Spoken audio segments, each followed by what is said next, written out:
فتوا لگاون والن خاطر چھ یہ پیغام یمن میلادن فتوا لگاون بدعت بدعت بدعت. یہ بات ہم نہیں کہتے بلکہ یہ بات آپ کے علماء نے اپنی کتابوں میں لکھی ہے. میں نے آپ سے یہ بات بولی تھی کہ میں آپ کی کتابوں سے یہ بات ثابت کر کے دوں گا کہ آپ کے علماء نے عید میلاد النبی صلی اللہ علیہ وسلم کو بدعت لکھا ہے. یہ میں نے آپ سے یہ بات بولی تھی. یہ ہے جی آپ کی کتاب جاء الحق، یہ آپ کی معتبر کتاب ہے. آپ دیکھ لیجئے اس کے صفحہ نمبر 236 پہ دیکھیں یہ مولوی صاحب کیا لکھتے ہیں. یہ لکھتے ہیں کہ اور میلاد شریف کرنا اور اس میں لوگوں کا جمع ہونا بھی اسی طرح بدعت حسنہ ہے. کیا لکھتے ہیں؟ میلاد شریف کرنا اور اس میں لوگوں کا جمع ہونا بھی بدعت حسنہ ہے، یعنی بدعت ہے.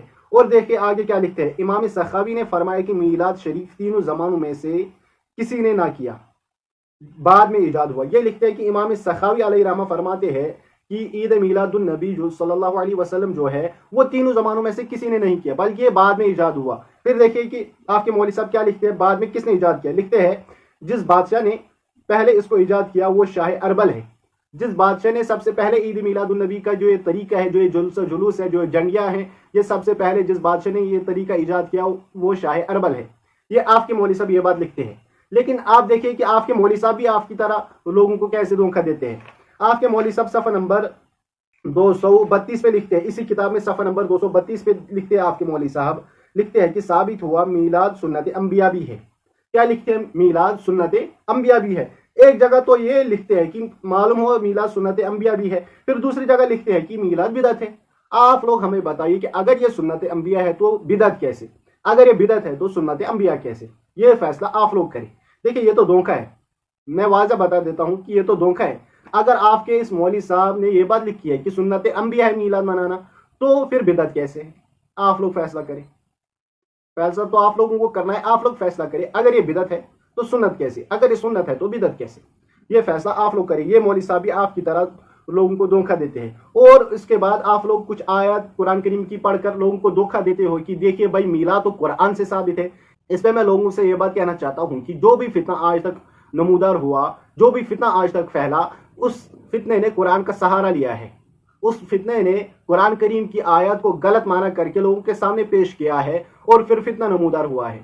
اگر آپ مرزا غلام قادیانی کو دیکھو گے، اس نے بھی قرآن کا سہارا لے کر لوگوں میں گمراہی پھیلائی، اپنے جھوٹے نبی ہونے کا دعویٰ کیا. اگر آپ دوسرے فرقوں کا دیکھو گے تو ہر ایک فرقے نے قرآن کا سہارا لیا ہے. کس طریقے سے قرآن کی آیت کا غلط مطلب نکال کر لوگوں کے سامنے پیش کیا. لوگ کہتے ہیں بھائی اس نے تو قرآن سے دلیل دی، یہ کیسے غلط ہو سکتا ہے؟ مسئلہ یہ ہے کہ یہ لوگ قرآن کریم کو صحیح ترجمے کے ساتھ نہیں پڑھتے ہیں، اس قرآن کریم کو صحیح طریقے پہ لوگوں کے سامنے پیش نہیں کرتے ہیں. اسی وجہ سے لوگوں میں فتنہ برپا ہوتا ہے.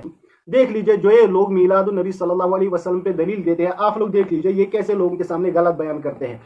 یہ پہلی دلیل دیتے ہیں قل بفضل اللہ وبرحمتہ فبذلک فلیفرحوا. یہ لوگ یہ دلیل سب سے پہلے دیتے ہیں، سورہ یونس کی یہ آیت ہے، اس سے یہ استدلال کرتے ہیں کہ میلاد النبی صلی اللہ علیہ وسلم جو ہے یہ اللہ تبارک و تعالیٰ کی نعمت ہے، تو اللہ تبارک و تعالیٰ فرماتے ہیں کہ میری نعمتوں پر خوشی مناؤ. یہ لوگ کہتے ہیں، اللہ تبارک و تعالیٰ کہتے ہیں کہ میری نعمتوں پر خوشی مناؤ، اس لیے ہم اس دن جلوس نکالتے ہیں. یہ لوگ کہتے ہیں. لیکن اگر آپ دیکھو گے جو یہ ہے وَبِرَحْمَتِهِ فَبِذَلِكَ فَلْيَفْرَحُوا، جو یہ فَلْيَفْرَحُوا ہے، اگر آپ اس کو دیکھو گے تو یہ فریح یفرحوا ہے، اس کا معنی ہے خوش ہونا نہ کہ خوشی منانا. اس کا معنی کیا ہے؟ خوش ہونا نہ کہ خوشی منانا. یہ ثلاثی مجرد باب سمیہ سے ہے. اگر آپ دیکھو گے تو اس کا معنی ہوتا ہے خوش ہونا نہ کہ خوشی منانا. فریح یفرح کا معنی ہے خوش ہونا. دیکھیں اگر آپ اس سے یہ معنی کرتے ہو کہ خوشی منانا، پھر یہ ہمارے پاس ہے بخاری آپ دیکھ لیجئے. بخاری میں ایک حدیث ہے فنزلت هذه الآیہ، یعنی جب یہ آیت نازل ہوئی. کون سی آیت؟ احل لکم لیلۃ الصیام الرفث الی نسائکم. جب یہ آیت نازل ہوئی تو صحابہ نے کیا کیا؟ فرحوا بها فرحا شدیدا. تو صحابہ بہت خوش ہوئے. اگر آپ وہاں فریحہ سے یہ معنی لیتے ہیں کہ خوشی منانا ہے، تو پھر یہاں بھی آپ یہ معنی لیجئے کہ جب یہ آیت نازل ہوئی احل لکم لیلۃ الصیام الرفث الی نسائکم، تو یہاں بھی آپ یہ معنی لے لیجئے کہ جو صحابہ کرام رضوان اللہ علیہم اجمعین ہیں انہوں نے خوشی منائی، انہوں نے اس وقت جلوس نکالا جب یہ آیت نازل ہوئی. جنہوں نے بھی بخاری کی شرح لکھی ہے انہوں نے یہی معنی لکھا ہے کہ صحابہ کرام رضوان اللہ علیہم اجمعین خوش ہوئے. پر یہ یفرح جو ہے وہ باب سمیہ سے ہے، یعنی اس کا مطلب ہوتا ہے خوش ہونا. صحابہ کرام رضوان اللہ علیہم اجمعین جو ہے جب یہ آیت نازل ہوئی تو وہ خوش ہوئے، انہوں نے خوشی نہیں منائی، انہوں نے جلوس نہیں نکالے. اب عوام الناس فیصلہ کری کہ دیکھیے کیسے یہ لوگ عوام کو دھوکہ دیتے ہیں. फरिया यफरहू का माना होता है खुश होना। ये लोग कहते हैं कि फरिया यफरहू का मतलब होता है खुशी मनाना। आप लोग फैसला करें कि ये लोग कुरान करीम से लोगों को धोखा देते हैं कि नहीं।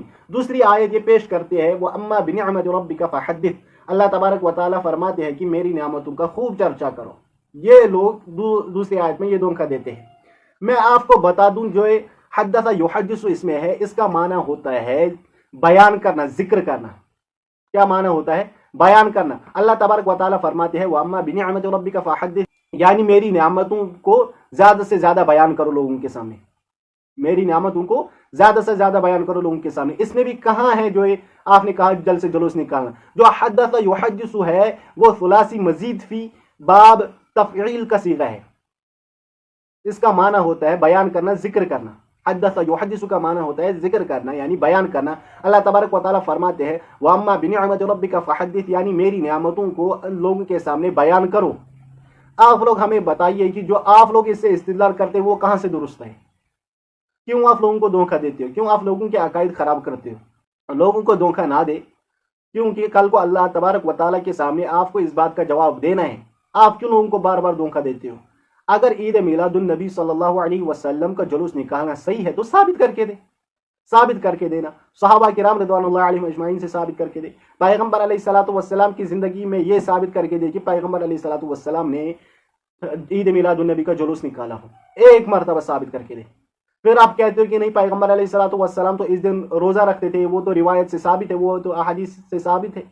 देखे मेरा भाई, जो पैगंबर अलैहिस्सलातु वस्सलाम इस दिन रोजा रखते थे वो 12 रबीउल अव्वल को नहीं बल्कि हर पीर को रोजा रखते थे।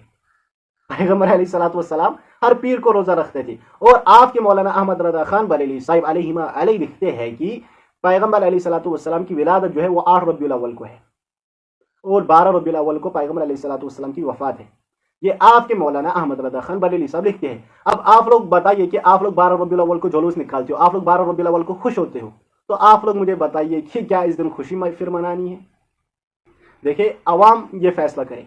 अगर मैं कुछ बता दूं तो फिर तो लोग तरह तरह की बातें बनाते हैं, भाई इसने ऐसा बोला, भाई उसने ऐसा बोला। ये फैसला आप लोग करें। देखिए, मैंने आपके सामने बात रख दी, फैसला आप लोगों को करना है। और मौलाना अहमद रजा खान बरेलवी साहब अलैहिमा अलैहि से किसी भी जगह ये बात साबित नहीं है कि उन्होंने 12 रबीउल अव्वल का जुलूस निकाला हो। एक जगह साबित करके, एक जगह आप साबित करके नहीं है। जब आपके मौलाना अहमद रजा खान बरेलवी साहब ने नहीं निकाला है जुलूस, तो आप क्यों निकालते हो? आप कहते हो कि हम मौलाना अहमद रजा खान बरेलवी साहब के मसलक पर चलने वाले हैं, जो बात उन्होंने बोली हम उसको 100% सही मानते हैं। तो आप लोग हमें बताइए कि मौलाना अहमद रजा खान बरेलवी साहब ने कभी ईद मिलादुन नबी का जुलूस नहीं निकाला है, तो आप क्यों निकालते हो? दरअसल ये आपके चंदे का मामला है, ये आपके जेब का मामला है, इसीलिए आप इस दिन जुलूस निकालते हो। मैंने कल एक वीडियो देखी, तो उसको देखने के बाद मुझे ये मालूम हुआ कि ये तरीका पैगंबर अलैहिस्सलातु वस्सलाम का नहीं हो सकता। उसको देखकर कोई गैर मुस्लिम भी ये बोल सकता है कि ये तरीका पैगंबर अलैहिस्सलातु वस्सलाम का नहीं हो सकता। क्या इसको ईद मिलादुन नबी सल्लल्लाहु अलैहि वसल्लम कहते हैं? लोगों के हाथ में डोल है, लोग नाचते हैं, क्या उसको आप मिलाद मनाना कहते हो? क्यों आप लोगों को गुमराह करने की कोशिश करते हो? लिहाजा लोगों को आप गुमराह करने की कोशिश ना करें। कल को अल्लाह तबारक व तआला के सामने आपको इस बात का जवाब देना होगा। और आपसे मैं कहता हूं कि आप एक मौजू रिवायत पेश करें, या आप एक या ज़ईफ रिवायत ही पेश करें जिससे ये बात साबित हो कि पैगंबर अलैहिस्सलातु वस्सलाम ने ईद मिलादुन नबी सल्लल्लाहु अलैहि वसल्लम का जुलूस निकाला हो, या सहाबा किराम रिदवानुल्लाह अलैहिम अजमाइन ने ईद मिलादुन नबी सल्लल्लाहु अलैहि वसल्लम का जुलूस निकाला हो। किसी जगह साबित नहीं है, किसी भी जगह साबित नहीं है। ये बात तयशुदा है। अगर है तो दिखाइए। हमें मालूम है आप क़यामत की सुबह तक एक हदीस पेश नहीं कर सकते। या आप मौलाना अहमद रजा खान बरेलवी साहब से साबित करके दे कि उन्होंने ईद मिलादुन नबी सल्लल्लाहु अलैहि वसल्लम का जुलूस निकाला है। आप लोग फिर कहते हो कि सारे तेरी चहल पहल पे हजारों ईदें हैं रबीउल अव्वल, सिवाय इबलीस के जहां में सभी तो खुशियां मना रहे हैं। अगर आपके इस शार से मुराद जुलूस निकालना है तो फिर तो सबसे बड़ा इबलीस मौलाना अहमद रजा खान बरेलवी साहब है, क्योंकि उन्होंने तो जुलूस नहीं निकाला। अगर आप हमें ये कहते हो कि ईद मिलादुन नबी का जुलूस जो ना निकाले वो इबलीस है, फिर तो मौलाना अहमद रजा खान बरेलवी साहब भी इस हुक्म में आते। पहले ये हुक्म आप उन पे लगाए और उसके बाद में हम तक पहुंचे। पहले जो है ये हुक्म आप मौलाना अहमद रजा खान बरेलवी साहब पे लगाइए। इसलिए आप क्यों लोगों को बार बार गुमराह करने की कोशिश करते हो? भाई ऐसा है, वैसा है। भाई आपके पास ईद मिलादुन नबी सल्लल्लाहु अलैहि वसल्लम की कोई दलील ही नहीं है, बल्कि ईद मिलादुन नबी सल्लल्लाहु अलैहि वसल्लम का जो ये तरीका है, जो मुरव्वजा तरीका है, ऐसे ईद मिलादुन नबी सल्लल्लाहु अलैहि वसल्लम मनाना बिदअत ही है। आपकी किताबों से ये बात साबित है। अगर आप अपनी किताबें पढ़ते तो ऐसी बातें नहीं करते। इसलिए तमाम उम्मत मुस्लिमा से मेरी ये गुजारिश है कि خود بھی بدعت سے بچو اور دوسروں کو بھی بچائیے.